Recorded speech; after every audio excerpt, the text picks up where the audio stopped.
Jūs esate žemės druska, sako Jėzus. Druska saugo, suteikia skonį. Ji yra išminties simbolis. Krikščionis yra tas, kuris pažįsta gyvenimo skonį. Jis žino, ką reiškia gyventi be Kristaus. Tai gyvenimas be skonio, vidutiniškas, tuščias.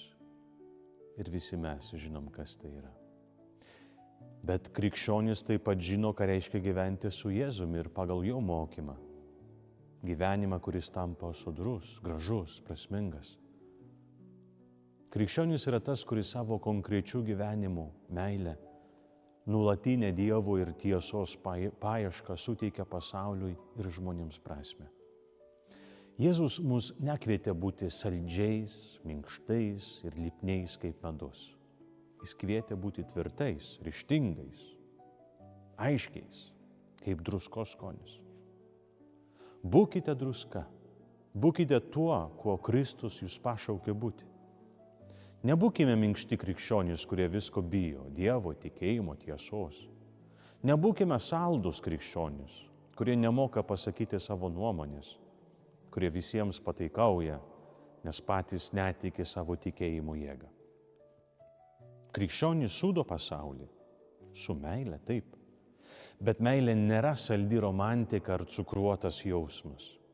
Meilė kartais yra drąsus pasipriešinimas tiems, kurie išnaudoja kitus, tiems, kurie daro blogą, melui ir neteisybei. Krikščionis yra tas, kuris neužčiaupia burnos, kai sakoma netiesa, kuris kovoja už tikrą taiką, už sveikus ir teisingus santykius, už žmogaus orumą. Krikščionis yra tas, kuris nenori vidutinybės, kuris nesako taip jau gerai, kuris nesitenkina pigių tikėjimų, patogią religiją be klausimų ir be rizikos. Tai žmogus, kuris eina į gilumą, kuris ieško, kuris klausia, kuris neapsiriboja lengvais atsakymais. Tai žmogus, kuris rimtai priima Evangeliją ir leidžiasi jos sudrumsčiomis. Jis negyvena iš įpročių, jis neslepiasi už taip visada buvo, jis nenaudoja Dievo tam, kad būtų ramus, bet leidžia Dievo jį keisti.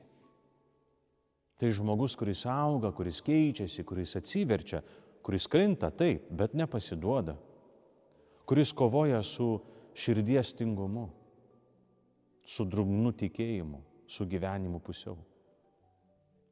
Būti druska reiškia tai nepalikti pasaulio tokio, koks jis yra, neužgesti, negyventi kaip stebėtojui.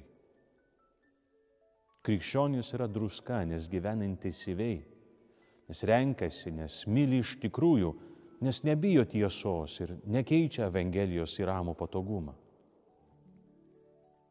Toks krikščionis yra Jėzaus svajonė. Ne vidutinis, ne drungnas, bet gyvas. Palaimintos dienos.